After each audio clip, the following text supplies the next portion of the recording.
Matthew Henry's Commentary on the Whole Bible. An exposition, with practical observations, of the Book of Job. Chapter 29. After that excellent discourse concerning wisdom in the foregoing chapter, Job sat down and paused a while, not because he had talked himself out of breath, but because he would not, without the leave of the company, engross the talk to himself, but would give room for his friends, if they pleased, to make their remarks on what he had said, but they had nothing to say, and therefore, after he had recollected himself a little, he went on with his discourse concerning his own affairs, as recorded in this and the two following chapters, in which 1. He describes the height of the prosperity from which he had fallen, and 2. The depth of the adversity into which he had fallen, and this he does to move the pity of his friends, and to justify, or at least excuse, his own complaints. But then 3. To obviate his friends' censures of him, he makes a very ample and particular protestation of his own integrity notwithstanding. In this chapter he looks back to the days of his prosperity, and shows 1. What comfort and satisfaction he had in his house and family, verses 1 to 6. 2. What a great deal of honor and power he had in his country, and what respect was paid him by all sorts of people, verses 7 to 10. 3. What abundance of good he did in his place, as a magistrate, verses 11 to 17. 4. What a just prospect he had of the continuance of his comfort at home, verses 18 to 20, and of his interest abroad, verses 21 to 25.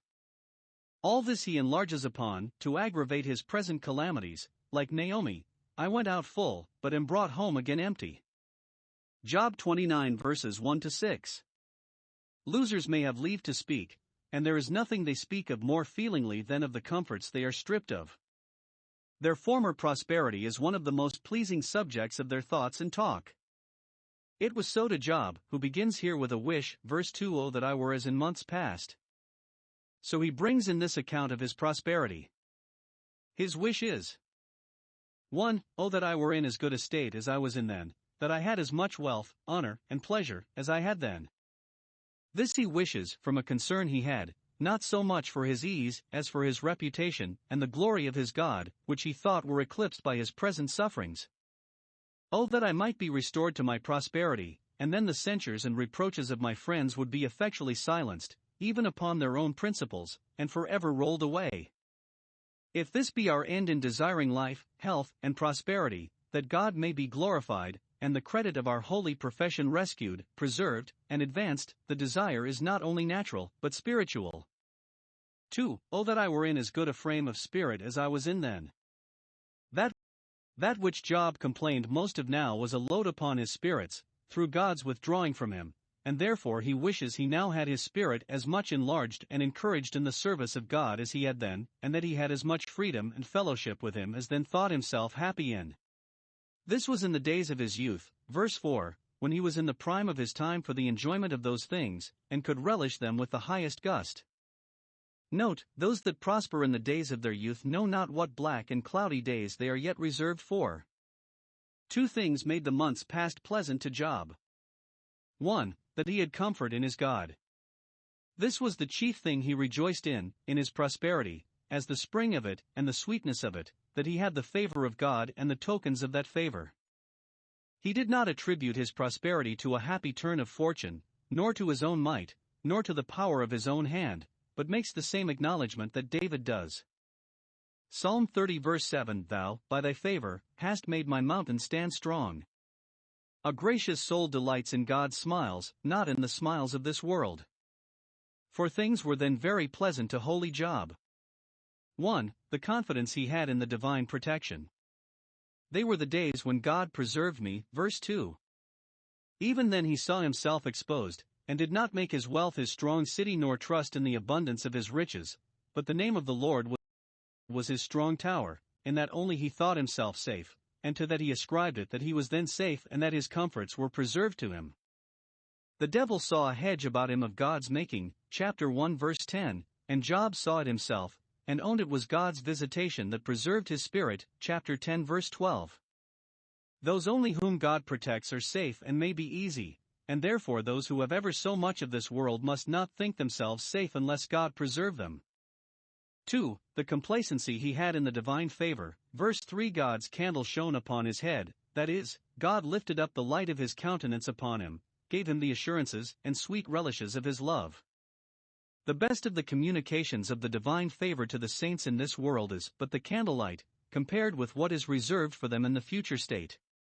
But such abundant satisfaction did Job take in the divine favor that, by the light of that, he walked through darkness, that guided him in his doubts, comforted him in his griefs, bore him up under his burdens, and helped him through all his difficulties. Those that have the brightest sunshine of outward prosperity must yet expect some moments of darkness. They are sometimes crossed, sometimes at a loss, sometimes melancholy.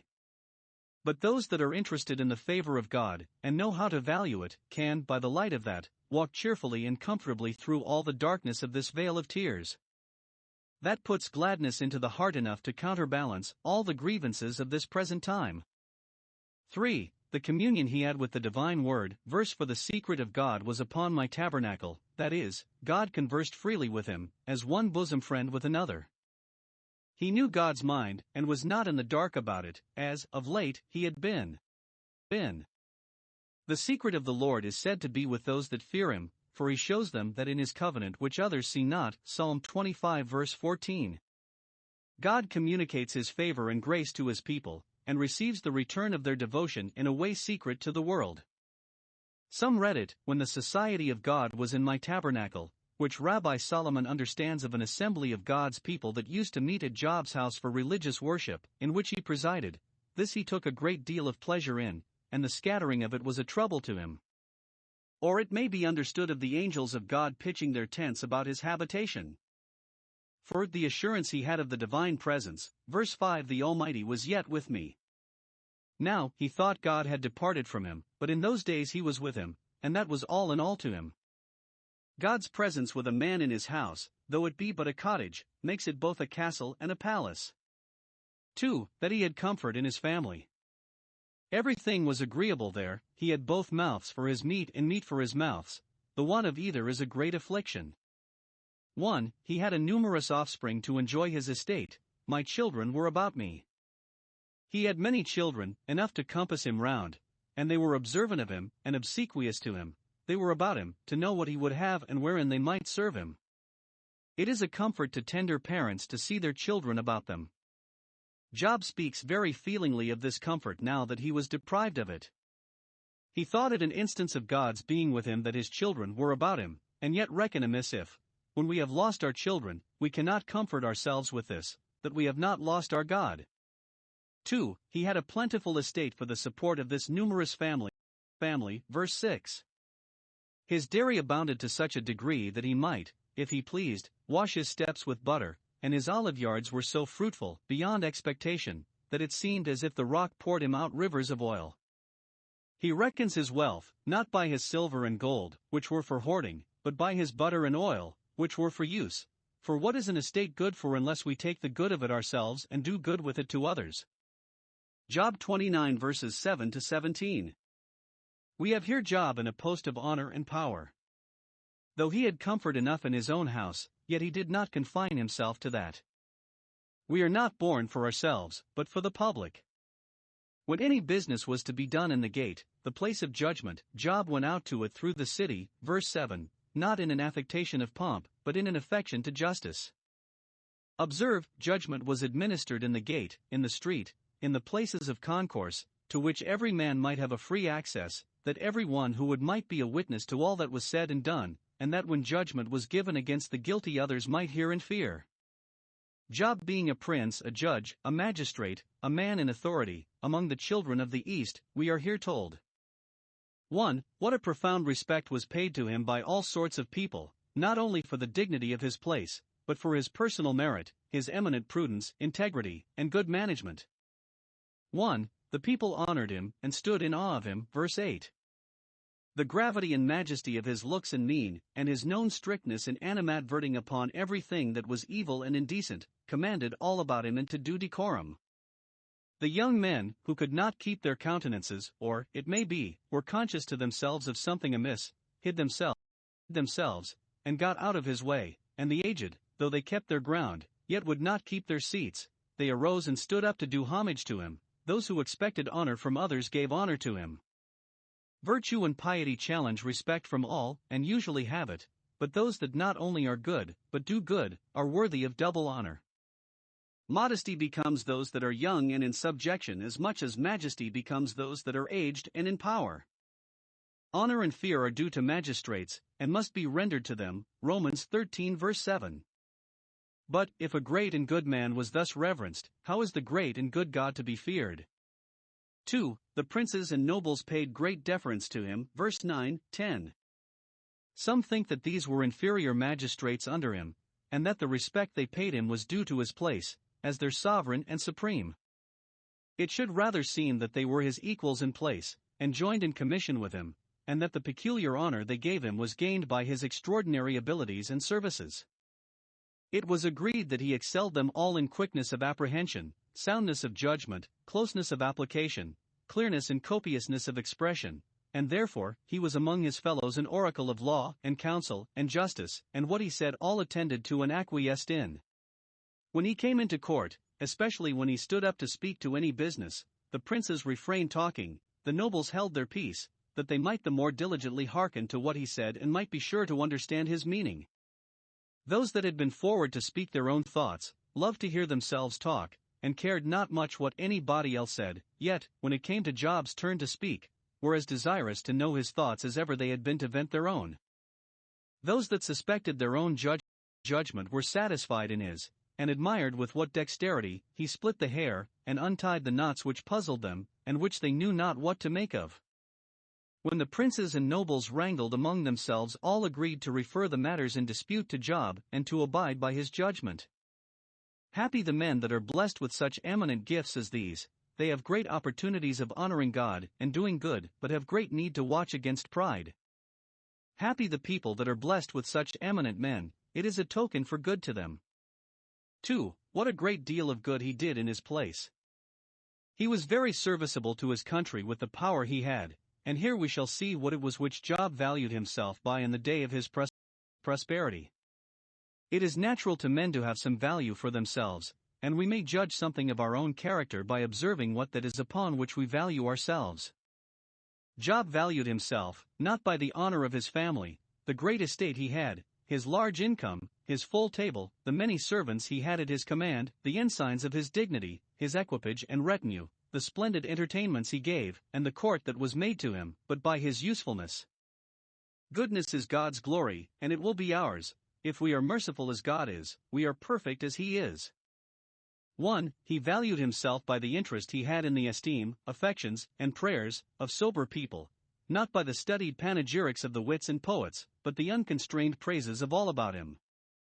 All that heard what he said, and saw what he did, how he laid out himself for the public good with all the authority and tender affection of a father to his country, blessed him, and gave witness to him. Verse 11. Many a good word they said of him, and many a good prayer they put up for him.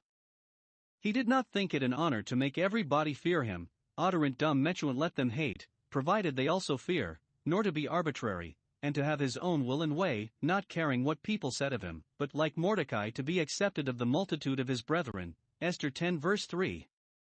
He did not so much value the applauses of those at a distance as the attestations of those that were the witnesses of his conduct, that constantly attended him, saw him, and heard him, and could speak of their own knowledge, especially theirs who had themselves been the better for him, and could speak by their own experience. Such was the blessing of him who was ready to perish, verse 13, and who by Job's means was rescued from perishing. Let great men, and men of estates, thus do good, and they shall have praise of the same, and let those who have good done to them look upon it as a just debt they owe to their protectors and benefactors to bless them, and give witness to them, to use their interest on earth for their honor and in heaven for their comfort, to praise them and pray for them.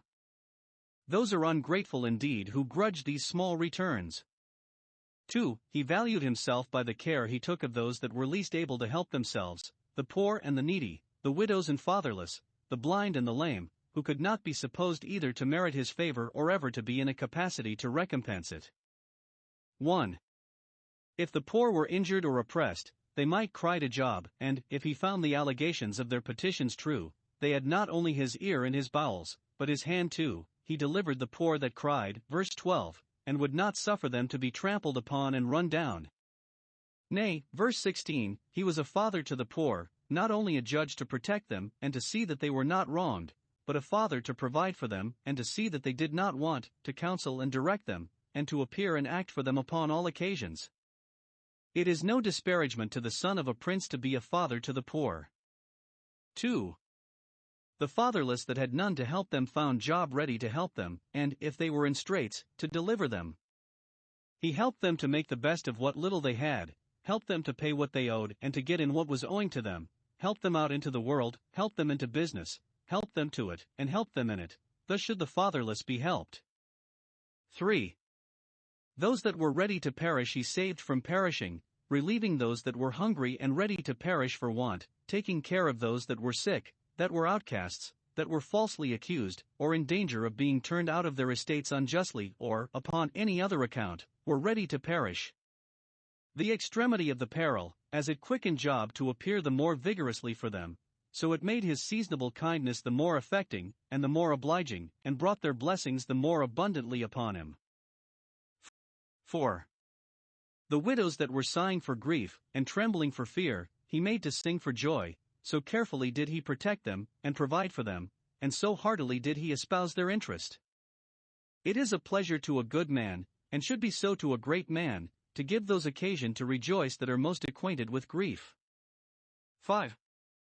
Those that were upon any account at a lost job gave suitable and seasonable relief to. Verse 15, I was eyes to the blind, counseling and advising those for the best that knew not what to do, and feet to the lame, assisting those with money and friends that knew what they should do, but knew not how to compass it.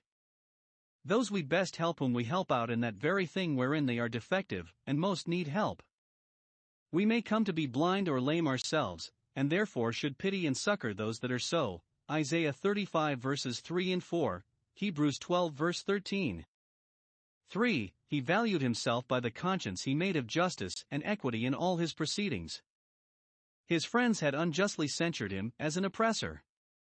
So far from that, says he, I always made it my business to maintain and support right. 1. He devoted himself to the administration of justice. Verse 14, I put on righteousness, and it clothed me. That is, he had an habitual disposition to execute justice, and put on a fixed resolution to do it. It was the girdle of his lions, Isaiah 11 verse 5. It kept him tight and steady in all his motions. He always appeared in it, as in his clothing, and never without it. Righteousness will clothe those that put it on, it will keep them warm, and be comfortable to them, it will keep them safe, and fence them against the injuries of the season. It will adorn them, and recommend them to the favor both of God and man. 2. He took pleasure in it, and, as I may say, a holy delight. He looked upon it as his greatest glory to do justice to all and injury to none. My judgment was as a robe and a diadem. Perhaps he did not himself wear a robe and a diadem, he was very indifferent to those ensigns of honor, those were most fond of them who had least intrinsic worth to recommend them. But the settled principles of justice, by which he was governed and did govern, were to him instead of all those ornaments. If a magistrate do the duty of his place, that is an honor to him far beyond his gold or purple, and should be, accordingly, his delight, and truly if he do not make conscience of his duty, and in some measure answer the end of his elevation, his robe and diadem, his gown and cap, his sword and mace, are but a reproach, like the purple robe and crown of thorns with which the Jews studied to ridicule our Savior. For, as clothes on a dead man will never make him warm, so robes on a base man will never make him honorable. 3. He took pains in the business of his place. Verse 16, the cause which I knew not I searched out. He diligently inquired into the matters of fact, patiently and impartially heard both sides, set everything in its true light, and cleared it from false colors. He laid all circumstances together, that he might find out the truth and the merits of every cause, and then, and not until then, gave judgment upon it. He never answered a matter before he heard it, nor did he judge a man to be righteous, however he seemed, for his being first in his own cause. Proverbs 18 verse 17. 4. He valued himself by the check he gave to the violence of proud and evil men. Verse 17, I broke the jaws of the wicked. He does not say that he broke their necks. He did not take away their lives, but he broke their jaws, he took away their power of doing mischief. he humbled them, mortified them, and curbed their insolence, and so plucked the spoil out of their teeth, delivered the persons and estates of honest men from being made a prey of by them. When they had got the spoil between their teeth, and were greedily swallowing it down, he bravely rescued it, as David did the lamb out of the mouth of the lion, not fearing, though they roared and raged like a lion disappointed of his prey. Good magistrates must thus be a terror and restraint to evildoers, and a protection to the innocent, and, in order to this, they have need to arm themselves with zeal and resolution, and an undaunted courage. A judge upon the bench has as much need to be bold and brave as a commander in the field. Job 29 verses 18 to 25. That which crowned Job's prosperity was the pleasing prospect he had of the continuance of it. Though he knew in general that he was liable to trouble, and therefore was not secure, chapter 3:26, I was not in safety, neither had I rest, yet he had no particular occasion for fear, but as much reason as ever any man had to count upon the lengthening out of his tranquility. 1. See here what his thoughts were in his prosperity, verse 18. Then I said, I shall die in my nest. Having made himself a warm and easy nest, he hoped nothing would disturb him in it, nor remove him out of it, till death removed him. He knew he had never stolen any coal from the altar which might fire his nest. He saw no storm arising to shake down his nest, and therefore concluded, Tomorrow shall be as this day, as David, Psalm 30 verse 6, My mountain stands strong, and shall not be moved. Observe. 1. In the midst of his prosperity he thought of dying, and the thought was not uneasy to him. He knew that, though his nest was high, it did not set him out of the reach of the darts of death. 2. Yet he flattered himself with vain hopes. 1. That he should live long, should multiply his days as the sand. He means as the sand on the seashore, whereas we should rather reckon our days by the sand in the hourglass, which will have run out in a little time. See how apt even good people are to think of death as a thing at a distance, and to put far from them that evil day, which will really be to them a good day. 2.